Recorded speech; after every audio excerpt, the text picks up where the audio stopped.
welcome to the grand finale of the first ever YALC, and welcome to two spectacular guests who I will introduce in a moment. My name's Jonathan Douglas, I'm Director of the National Literacy Trust, but really I'm a children's librarian. That's what I started off by doing, and every now and again I kick myself and think, why aren't I still doing that? And one moment that happened was in 2005 when I read I, Coriander. And I thought, this is an amazing book, and of course it was Sally Gardner's first full-length book. Was it your first one? Yes, it was. Yes, it was. And since then, Sally has written an extraordinary range of books for young people, culminating in what I absolutely believe to be a masterpiece, Tinder. If you haven't read it yet, you must buy multiple copies of it. It is a book which will change your lives. It's fantastic. On my left is the amazingly talented and extraordinarily prodigious Holly Black. Holly was probably best known for the Spiderwick Chronicles, but you've diversified, you've written young adult books over the years, and really I think what we're here to discuss today is the impact of fairies on your writing, on magical things on your writing. So here we are, joined by Sally Gardner and Holly Black to talk about magic and fairy tales and how they've influenced and shaped their writing and how relevant they are to young adults as readers.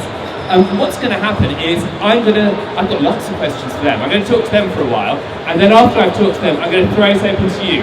Now, last year I took a very famous author into a school, and the only question that anyone in this Lincoln school could ask this famous author was, do you fancy other authors? Okay, that was a disastrous question, although perhaps it was more interesting than any of my questions. Today, try and do better than that. So whilst I'm asking my questions, what I want you to be doing is mentally working out what it is about, I don't know, Tithe, or what it is about Tinder, or what the question is burning at the front of your brain that you want to ask these two fantastic authors, because this afternoon really is a unique opportunity to talk to them. What I want to first ask them, and I think perhaps I'm going to start off with Holly, is, well, both of you actually have used fairy tales as a stimulus for writing fantastic books. So your most recent book, Sally, was Tinder, which was stimulated or enlivened by Hans Christian Andersen's Tinderbox. And your first novel, was it Tithe, was stimulated by Tam Lin. And I suppose the question I should ask was, as authors using fairy stories, do you rewrite those fairy stories? Or do you get taken to a new place and stimulated to write something original? What do you think? Holly? One of the things that I've done a lot, especially with my first book when I was going into schools, I would have a bunch of students in front of me, and I would have, a book that was about fairy folklore. It was kind of hard to talk about, and so instead what I would do is I would get them to write a fairy tale with me, out loud, right then. And what I would do is just get them to tell me the plot of a fairy tale. Because fairy tales are all plot. They don't have characters. They don't even have character names. They have princes and princesses and witches. And when you add a character to them and motivation to them, they automatically become different stories. And so even though I did this exercise over and over and over, we never told the same story because they never had it was never the same characters with the same motivations, with the same pasts.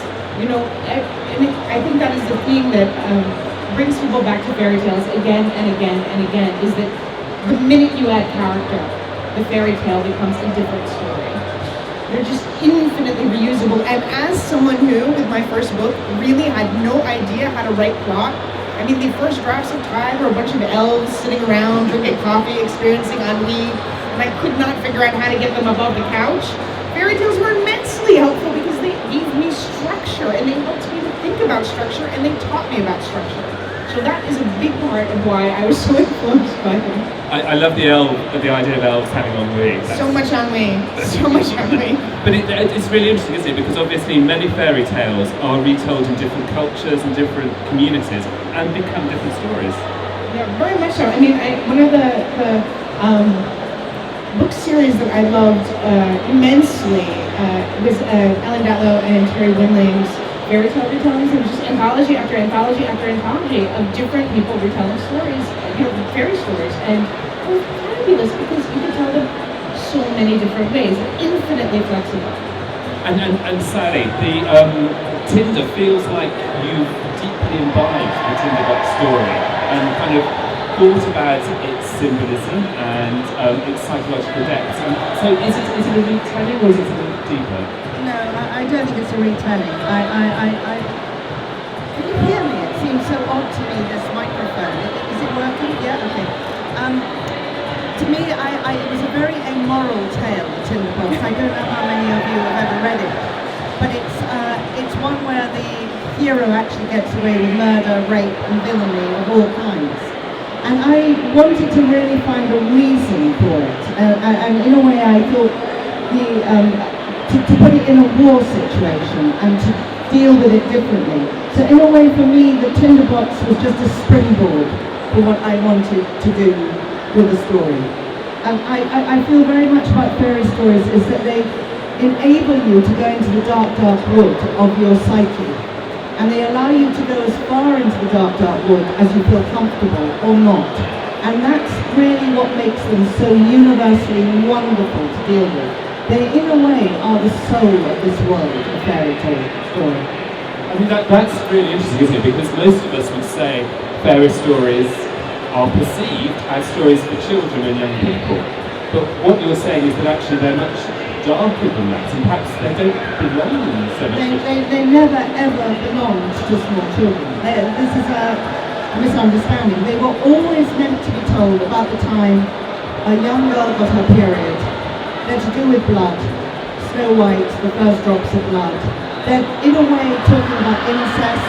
They're talking about what is out there in the world and what's about to hit people. And only really they got taken down by Disney, who brought them down into this sort of glorified princess and happy ever afters. But they really weren't, and they're a sort of vehicle to talk about untalkable things within a family. And it is really interesting, isn't it? Because when you look at a bookshelf and you see the stories, the fairy stories, that's not necessarily how they're appreciated anymore. What do you think the turning point was in terms of popular understanding of what fairy tales were? Well, I want to just tell you the original of Cinderella, okay? I can just tell you the original. The original was that a king lost his wife. He had a ring, and on her deathbed, the wife said, "Whoever this ring fits, you may marry." He went round his entire kingdom looking for a finger that would fit the ring. No finger fitted the ring. And then he thought, "I'll try my daughter." And the ring fitted. And at that moment, she ran away to a merchant's family. And the story begins as we know it. And that is why most children will say to you, "She's a princess." They're right. She was a princess. I mean, that is fascinating because we tend to think of fairy tales in terms of adolescence as being a safe space. But what you're saying is that actually the fairy tale scenario, whether it's in Coriander, the magical world she slips into, or the fairy world in the modern fairy tales, they're not safe spaces, are they? They're actually, in a way, they're a place which is more rare and raw in terms of emotion. Yes, very. And in a way, because there's no name to the character, and because in a way it's a vehicle, you can become the character, and you can be this character, and it allows you to psychologically explore the mental depth of where you want to go. And I think they're genius stories. I think they're like gold dust to work with. And was that really what attracted you to, in Valiant and Tithe and Ironside, what attracted you to creating a fairy world for your teenage protagonists? Well, I think that fairy tales and fairy folklore are very, very different. I grew up with both. I read a lot of fairy tales. My mom had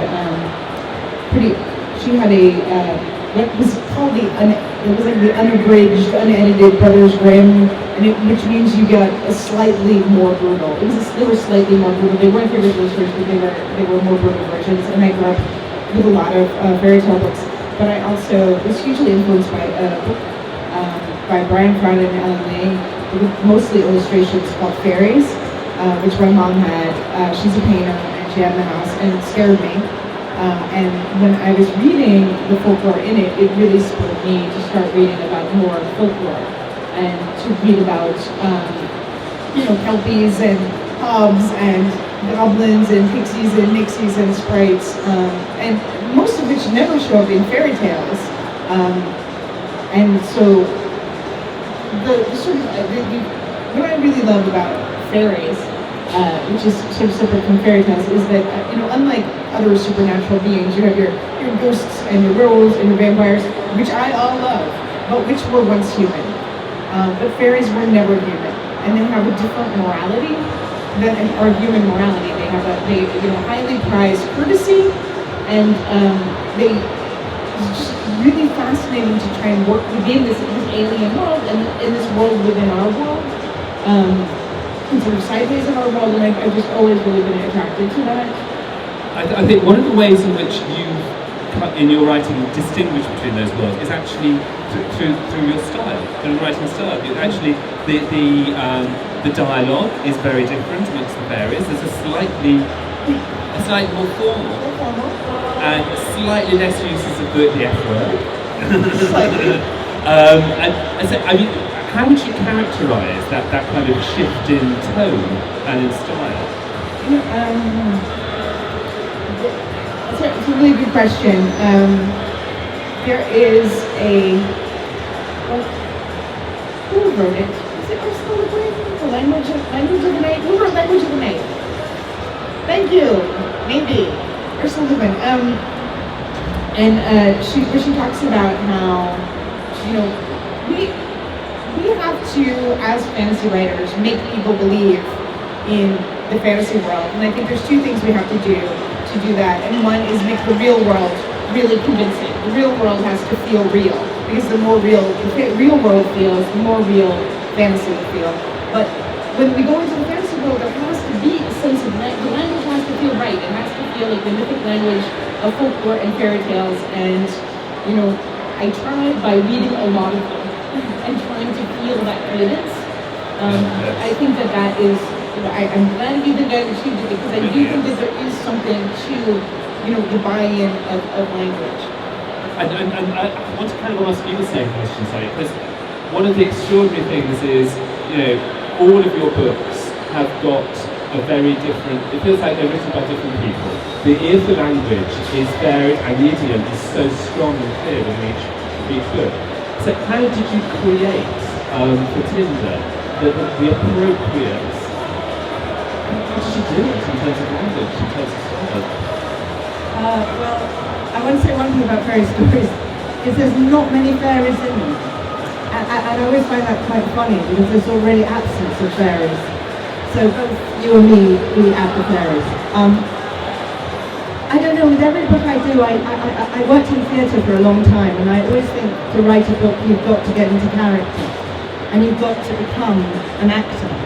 And so in a way, I decided I was this actor who was writing the story of Tinder.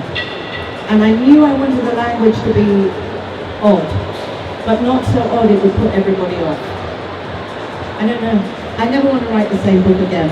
But that's what, it kind of gives me an image of you sitting there writing a bit like Beryl Reid with her shoes, imagining herself in a new character from the bottom up. You do try and immerse yourself in the idiom.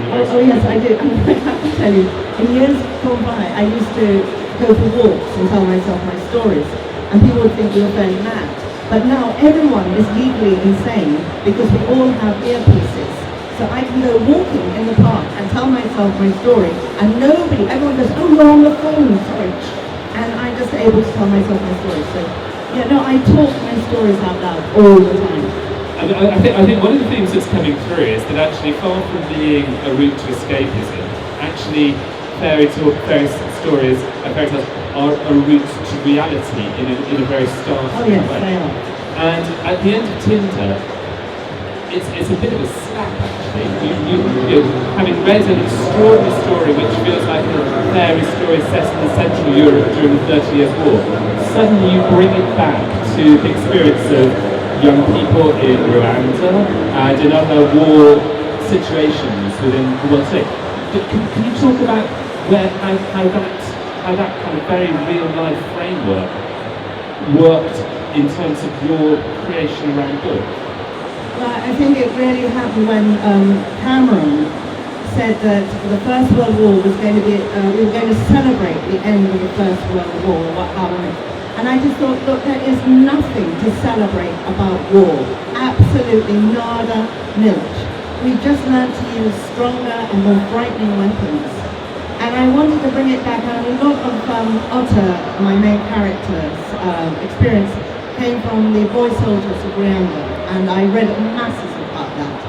And I just thought, all we learn to do is fight with different and more clever weapons, but actually the level of human suffering remains completely the same.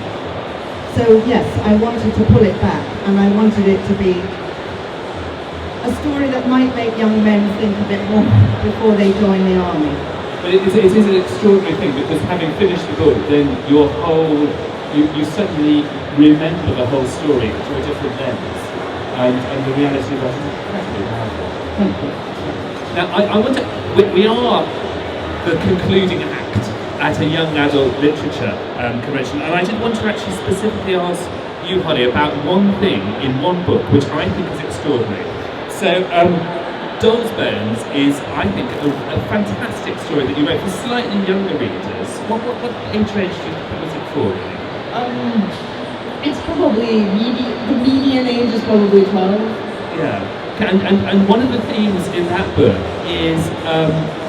is about nostalgia for childhood. And it's very moving, because the young people are losing touch with their games and with their childhood networks, and have a real sense of loss. And I don't think I'd ever read that so well captured in a book before.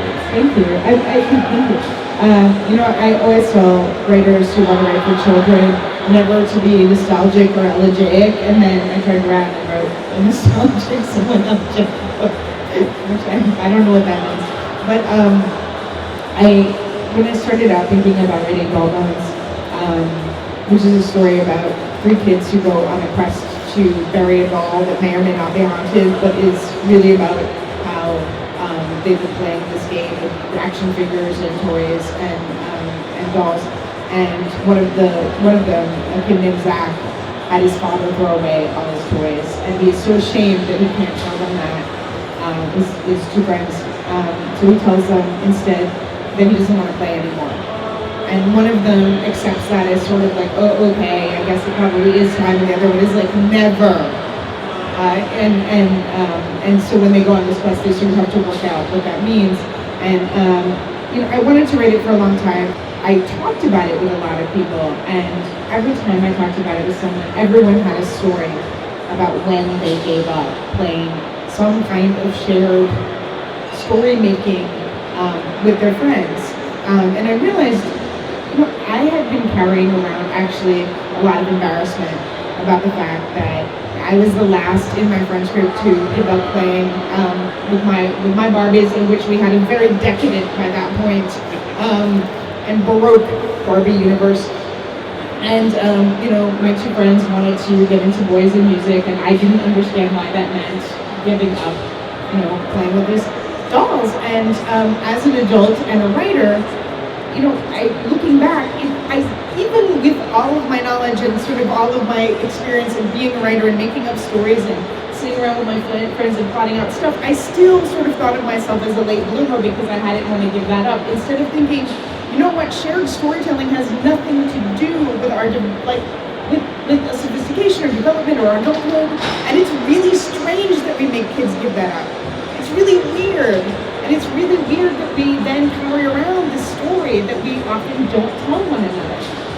And especially because there's really only 2 ways you can get out of adolescence in this way. You either dump someone who was playing a shared game with you, or you either don't be. That's the only way.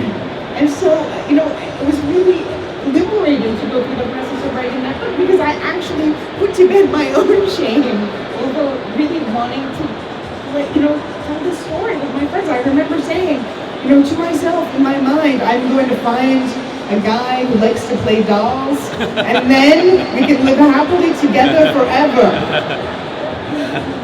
They do exist, you know. Oh, I know. We're sitting here in a fantastic hall surrounded by extraordinary things and people. I was in a lift with a dryad and Superwoman earlier, Supergirl. It's fantastic. But I suppose that brings to mind one thing, which is actually that fairy tales in the past 50, 70, 100 years have increasingly been retold through film. And whether it's I know Slipper and the Rose, or whether it's Enchanted, which I personally like quite a lot, there's a sense that actually cinema has done things to fairy tales. And I suppose I wanted to ask whether you felt, perhaps Sally, whether you felt that actually cinema had developed fairy tales and taken to a new cultural context, or that actually had mangled them and missed the point. I think that's a very mixed thing, because I think on the whole they have got a lot mangled and sugared in a way that I really don't think fairy tales are about. In fact, I think the best fairy tale ever telling was Walt Disney's Snow White and the Seven Dwarfs, which was truly gothic, horrific and terrifying. And I remember as a child seeing it and sort of shaking with fear. And the sweet little dwarves didn't do anything to null that fear. And I think that's what the fairy tale is about, is making you, it's a sort of has to have a Stephen King moment of you just going, oh God. And I think films don't do that. They're sycophantic, and they sort of make everybody all right at the beginning, and they're never not going to be all right. Would you agree, Holly? I absolutely agree. However, I will say that I do think that they have kept fairy tales alive, and I'm not sure that. I think that while it has been very distressing to me to go into schools and ask them to tell me their favorite fairy tale and have them try and recapitulate the plot of a fairy tale, because the only ones that they know are the Disney ones, and the only version they know is the Disney version, but they do all know it. And so it's sort of a mixed, it's a mixed thing. I love that fairy tales continue. I love that kids know them, but I wish they had a broader range of it. I wish they had more of them. I wish there were more, fairy stories for them. And I think the other thing which is interesting is this idea in America that they can almost tell how many prisons they need to build by how many children have read fairy tales, or not been read fairy tales too. Because in a way it's the first Freudian activity they're ever going to come across, because they're allowed to explore things in a really safe way. You don't need to go too far into the dark, dark wood, or you can go as far as you want into the dark, dark wood. And I think they are absolutely magical because of that. And you can be read on many, many levels. You can take them light, heavy, dark, very dark. One final question from me. I think one of the things which we've been discussing quite a lot is the fact that fairy tales have become infantilized. They've been seen as a thing for children rather than perhaps for everybody, and their power has been underestimated. Is there something else going on? Have they also become feminized? Well, I feel very strongly about this, what we've done to young men, that we've either sort of villainized them in the hoodie world, or we've made them mummy's boys till they're about 25 years old. And actually, in a way, we don't allow men to grow up in our society. We allow girls to grow up far, far too young, and we actually do the reverse, I believe, on our boys. And also we put so much pressure on our young men. They're supposed to be sort of sexually amazing on the first experience they ever have out. And I find all this so tragically sad. And it's a big problem. It's interesting, isn't it? Because those are the kind of themes you have dealt with in Moon and also in Tinder. Do you think that it's interesting that you're a woman writing those stories using traditional storytelling devices.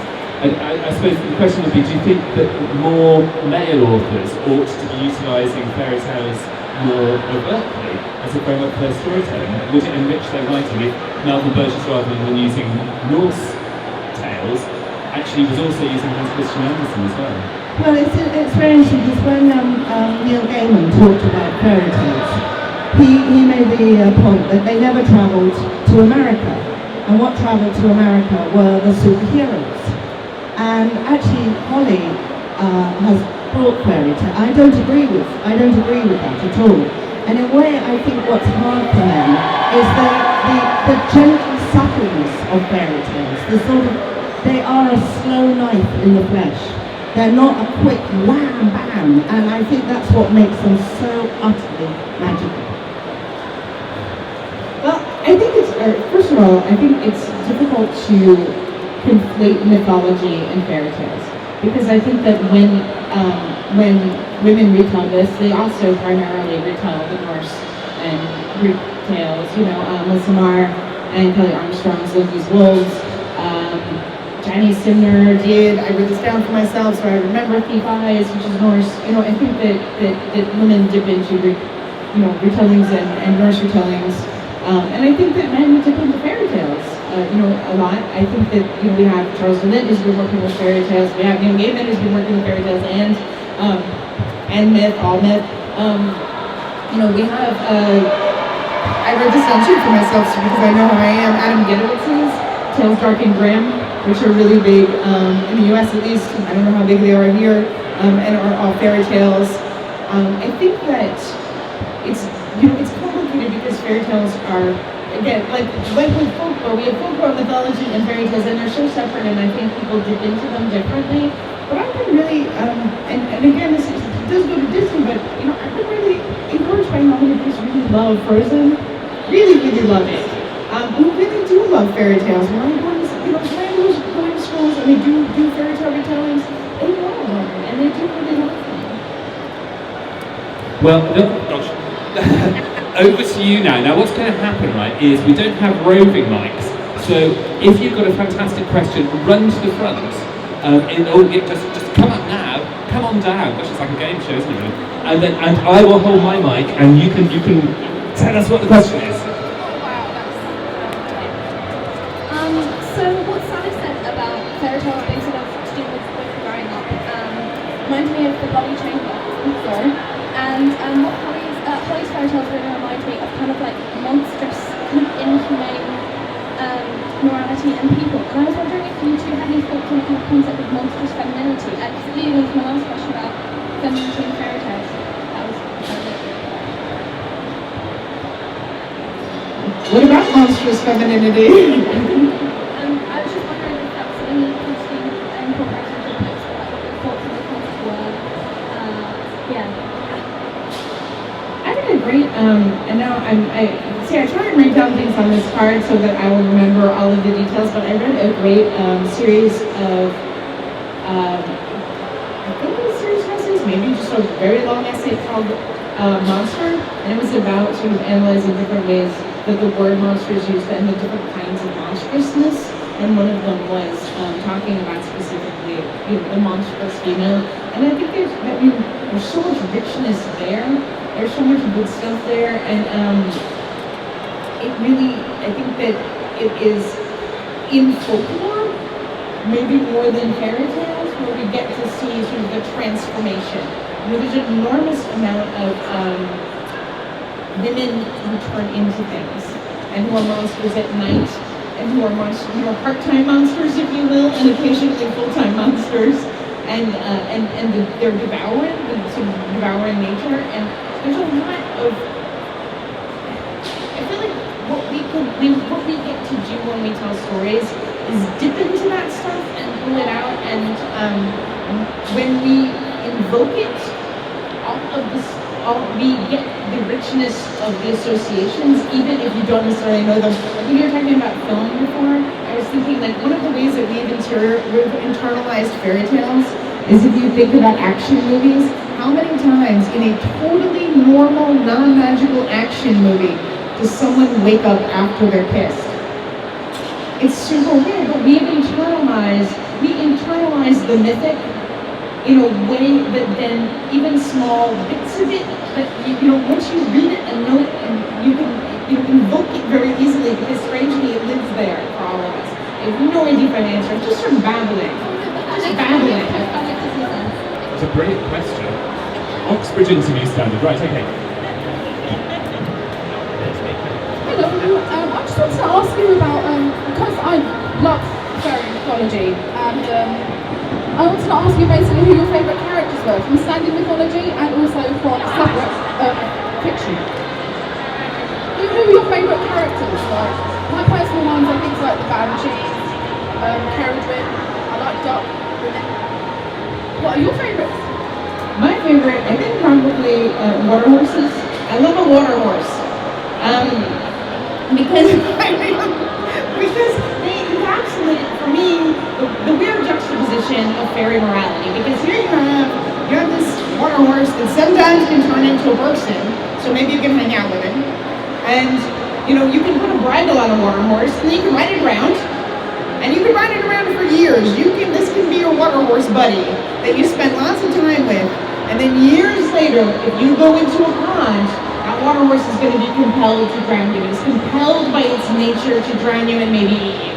And to me, that is everything I love about fairy in one creature. So I'm going to go with the water horse. Was I also doing my favorite fairy tale? Yes. My favorite fairy tale is The White Cat, which is a super weird fairy tale. Not my fairy tale, but the actual White Cat, which is one of the French Salon fairy tales, and it's super crazy. And if we have time, maybe I will tell it, but I don't think we have time. So, My favourite fairy tale is Beauty and the Beast. I absolutely love that one. And as an object in fairy tales that I think is really riveting is the mirror. I think that is the mirror that she looks in and who is the beautifulest of them all. And I think it's something that so builds into our psyche and so is there, and we are reflected constantly in it, but not necessarily in the way we would like to feel ourselves. Thank you, very interesting. Hello. In the very first talk, we had a panel all about dystopia and talk about how that's been really massive. And obviously, earlier you both mentioned that fairy tales had a very dark beginning, that they weren't something that was aimed at little children, that they were sort of partly sort of moral tales, but also partly sort of scaring people, partly educational. And I was wondering if perhaps the darkness in those fairy tales might be something that is going to bring them more as a trend now, maybe coming off the back of dystopia. Do you think that they are going to become a trend? Are they going to be the new dystopia? Do you know something? I really dislike this about YA. Sorry, I'm going to say this. I might probably lose myself masses of friends now. But we aren't in the fashion industry. And I can't tell you if next year vampires are in or, we aren't Versace. We are not doing catwalks. We are trying to write books. And I think, all these trends are really dangerous and they really cut out people who are out there writing very, very good stuff. Because everyone's going, oh no, wizards are out. No, vampires are in. No, you've all got to be dead. And I just think, just F-U-C-K, leave it alone.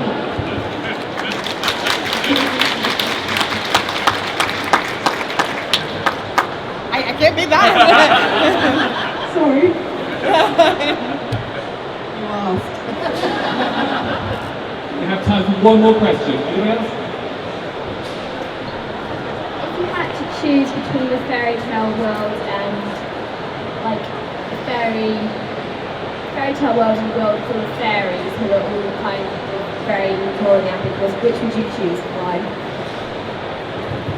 I mean, I would choose a world full of fairies because If they tried to kill you? they would totally try to kill. I mean, because I would not do well in this world. I mean, I understand that people don't do well in that world, but I'm also not a king or a queen or a princess or a witch.